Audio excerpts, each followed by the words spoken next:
Oi pessoal, eu sou o professor Lucas Alberton e nessa videoaula a gente vai analisar como funciona o processo disciplinar na OAB, com regramento nos artigos 70 a 77 do Estatuto e nos artigos 55 ao 71 do Código de Ética e Disciplina. Vamos pro choque? Vamos lá. Bom, quando a gente fala em processo disciplinar na OAB, uma característica que merece um destaque maior é a questão do sigilo. Segundo o artigo 72, parágrafo 2º do Estatuto, todo o processo disciplinar ele vai tramitar em sigilo até o seu término. Isso significa dizer que só terão acesso às suas informações quem for parte, defensor ou a própria autoridade judiciária competente. O poder de punir disciplinarmente os inscritos na ordem, aqueles que cometem a infração ética disciplinar, vai competir ao Conselho Seccional do Estado onde ocorreu a infração, exceto se essa falta for cometida no Conselho Federal, porque daí a responsabilidade é do Conselho Federal em apurar. Cada seccional vai manter instalado na sua competência um tribunal de ética e disciplina, que vai ter como atribuição julgar esses processos disciplinares que foram instruídos inicialmente ou pelas subseções ou por relatores do próprio Conselho Seccional. Essas atribuições do Tribunal de Ética e Disciplina elas estão melhor discriminadas lá no artigo 71 do Código de Ética e Disciplina. Então, com exceção das representações contra membros do Conselho Federal que devem ser processadas e julgadas pelo Conselho Federal da OAB, todas as demais infrações, representações contra advogados, enfim, devem ser apuradas na seccional onde foi cometida a infração ética e isso vai ser julgado com competência do Tribunal de Ética e Disciplina. Como funcionam os prazos para as manifestações em relação ao processo disciplinar da OAB? Bom, nos termos do artigo 69 do Estatuto, a regra é que para manifestação dos advogados, estagiários ou terceiros envolvidos, a manifestação deve se dar em até 15 dias, tá? Inclusive para interposição de recursos. Então, geralmente, quando há um prazo que se refere a algum processo disciplinar em trâmite, esse advogado, esse estagiário, esse terceiro interessado vai ter 15 dias para fazer a sua manifestação.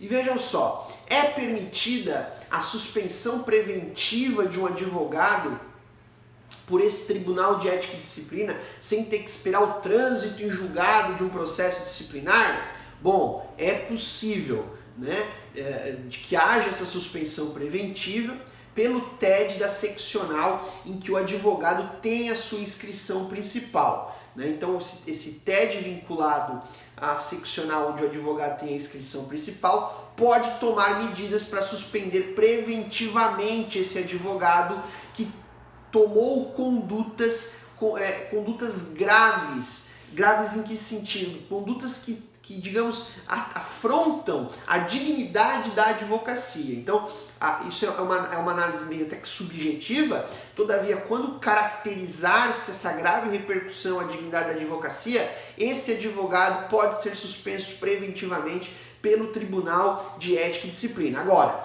obviamente, tem que ser respeitado o contraditório, a ampla defesa. Então, inclusive, se houver uma sessão especial que pode levar à suspensão preventiva desse advogado, esse advogado tem que ser notificado, tem que comparecer, pode comparecer na sessão e pode, inclusive, fazer sustentação oral. Ou seja, todos os princípios constitucionais devem ser observados, inclusive contraditório, ampla defesa, para que essa suspensão seja feita de uma maneira clara, transparente, né? Oferecendo todos os meios legais para que esse advogado infrator possa se defender. Né? Quando houver um processo disciplinar que leve à suspensão preventiva, que peça a suspensão preventiva, esse processo disciplinar deve ser concluído em até 90 dias. Então existe inclusive um prazo diferenciado para a conclusão desse tipo de processo. Os recursos inclusive o recurso cabível das decisões do Tribunal de Ética e Disciplina, estão previstos lá no artigo 76 do Estatuto.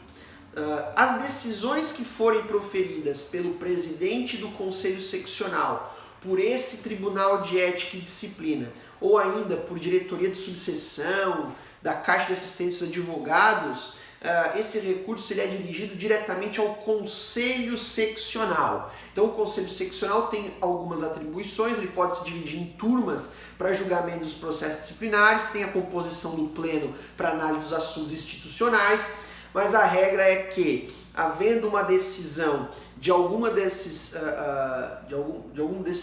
membros, por assim dizer, inclusive do TED, o recurso é cabível ao Conselho Seccional competente. Já quando as decisões do Conselho Seccional não sejam unânimes, ou sendo unânimes, elas contrariem o Estatuto, o Regulamento, o Código de Ética e Disciplina, ou os provimentos do Conselho Federal, as próprias decisões do Conselho Federal, ou decisões de até outros conselhos seccionais, aí caberá recurso para o Conselho Federal da OAB, tá?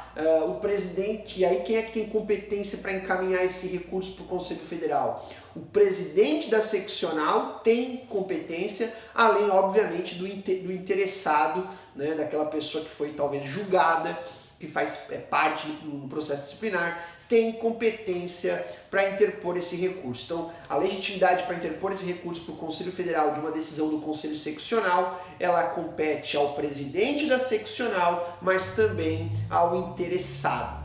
Todos esses recursos na OAB, eles têm efeito suspensivo, todos, salvo quando eles se tratarem, envolverem eleições, quando se tratarem de suspensão preventiva decidida pelo Tribunal de Ética e Disciplina, não faz sentido, né? O advogado ter sido suspenso preventivamente pelo Tribunal de Ética e Disciplina e ele recorrer para suspender a sua punição, ou quando se obter, ou quando envolver cancelamento de inscrição obtido com falsa prova. Então, houve uma inscrição utilizando-se um documento falso, por exemplo, inscrição do quadro de advogados. Então, quando for uma dessas situações, o recurso feito não vai ter efeito suspensivo, são situações específicas. Na regra é que o recurso na OAB tem efeito suspensivo.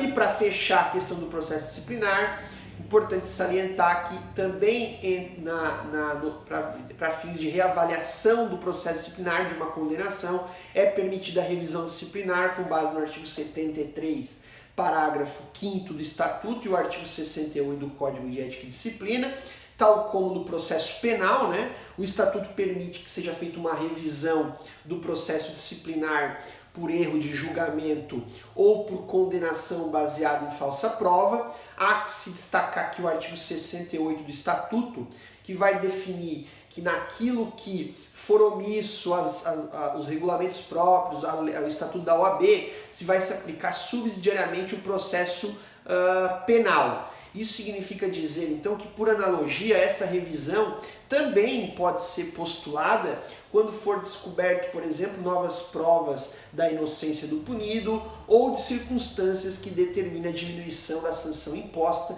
Isso porque subsidiariamente aquilo que for omisso no Estatuto a gente aplica às leis processuais e, obviamente, à lei processual penal. Certo, pessoal? Vimos então o processo disciplinar da OAB. Fechamos por hoje. Até a próxima.